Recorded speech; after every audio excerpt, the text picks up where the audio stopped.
Hi, this is Jacob Trouba, and I'm glad to be here on NHLPA Presents. Gerry Dee, sports reporter. Gary, don't even know my name. Thanks, Anthony. I'm gonna butcher your name the whole time. Let's go. Here we go. Hi, this is Jacob Trouba. Redo. Hi, this is Jacob Trouba, and I'm glad to be here on NHLPA Presents. Gerry Dee, sports reporter. I need a J. Someone put a J in there.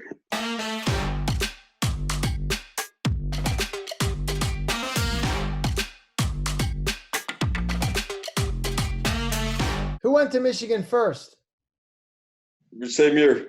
Same year, yeah. And did you decide on that together? Like, let's go there together? Not really. Andy was still playing football a fair amount, so he was still exploring football possibilities. And then I don't even know how the Michigan thing actually came up kind of late in the. Yeah, really late. Yeah, I was technically a walk-on in Michigan. I didn't get committed to until after senior year of high school. So he had been committed for probably a year or two at that point. It was so late that we couldn't even be roommates because I already had a roommate. Oh, yeah, that was tough. You played 1 year at Michigan, Andrew 3, right? Yeah. So you were in and out, Jacob. Just jumped right at the chance to go pro. And Andrew, how did that work out for you, Andrew? Because I would think, it's a tough decision to stay, or was it the decision made for you by you just weren't ready? No, it was a very tough decision at that point. I felt like I got 4 years of schooling because I did 3, and then I did Jacob's 1 year for him. So felt like I pretty much graduated in 3 years. It was kind of a team plan because I had to get out of there and I had to go to Winnipeg and tell him to draft Copper so he could know what it's like to be drafted. So then I got him drafted, and then it kind of was like, all right, you guys got to bring him to development camp. Andrew, we got all the way up, all the way to. I think we got that from his introductions, Andrew, that there was probably a little help at Michigan. So funny. Is that a known thing, Mark? The guys know you don't swear?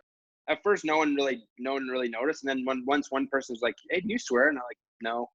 It's just kind of just the way I was kind of brought up. My parents didn't like if we said some certain words, so just kind of stuck with me.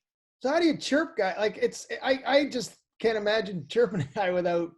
I'm a bad chirper. I'm a terrible. I just say you suck. I say stupid things.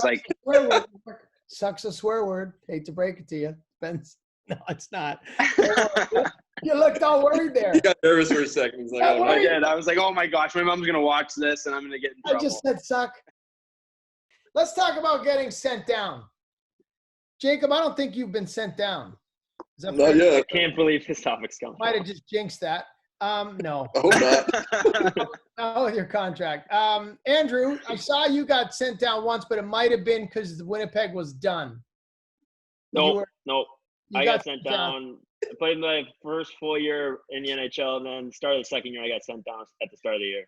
So talk about that. What is that like? Because we all know if we've played sports that's not fun getting cut, but you get a taste of that, the show for so long. And did you see it coming? Was there a forewarning? And then, of course, you were back up pretty quick. But how do you walk down? What's it like when you are sent down, going down to that room? And I'm sure there's guys in there that have gone through it. But is it – I don't know. I always wondered what that feels like. Yeah, it was hard, especially spending the entire first year in the NHL. And I had a pretty good finish to the season. So I think I kind of saw it when free agency happened and we signed a guy, and then we had a couple prospects that we signed, and we ended up having Line as a second overall pick. So I kind of saw a little bit of the writing on the wall, but I was lucky enough where the assistant coach from the Jets that the year that I was up was the head coach for the minors the next year. So I had a good relationship with the coach and everything. So he kind of talked to me and, made me feel a little bit better about the situation. And I was still 21, so I was still pretty young, but it was definitely one of the harder things I've gone through. Yeah. And Mark, your story was interesting to me because you, correct me if I'm wrong, but you came out of Barrie, played a few games with the Jets, and at some point you're back in Barrie for a full season.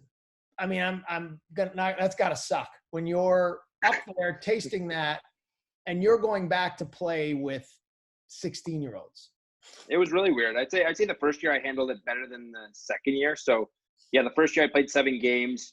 I scored my first goal. I didn't play great in the first 7 games.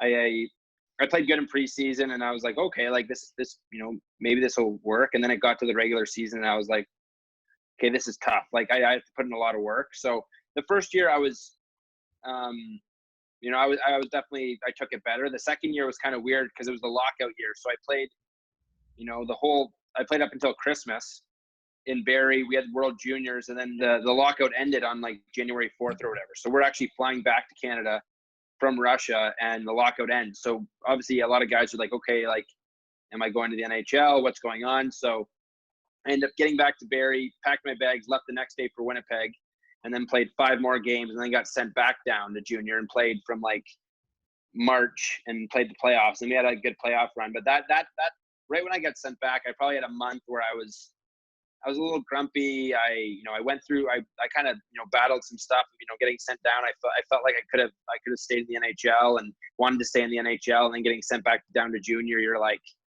is this ever going to happen? Like I had a lot of doubt in my mind, but it does suck. And you go through some really, definitely go through some really tough days.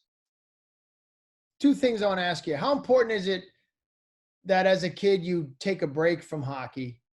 And how important is it to play as much as you can, shoot pucks in the basement all day? How many of you were that a kid, and how many of you were, I took a break all summer?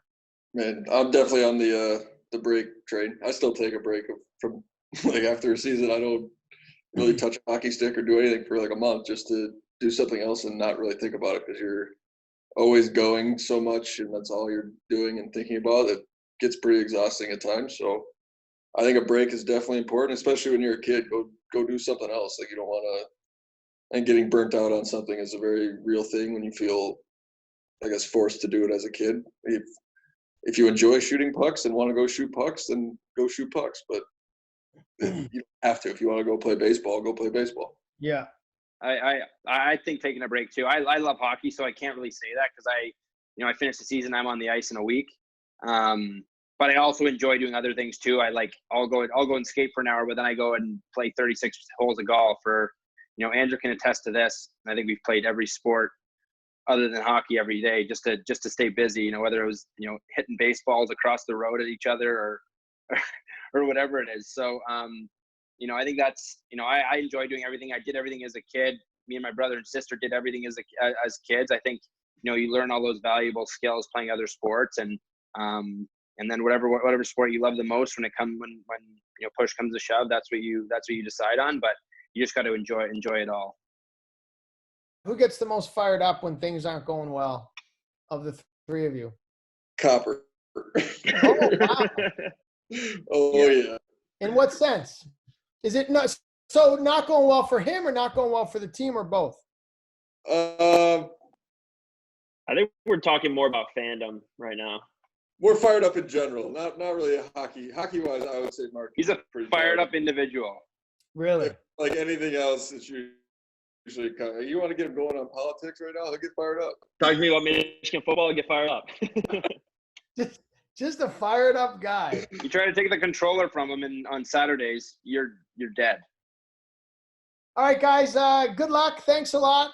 And Jacob, I'm gonna change my name for you, buddy. Perfect. That was a lot of work. That was hurtful more than anything. Stay safe, guys. Thanks. Awesome. Thank you. Thanks, Gerry.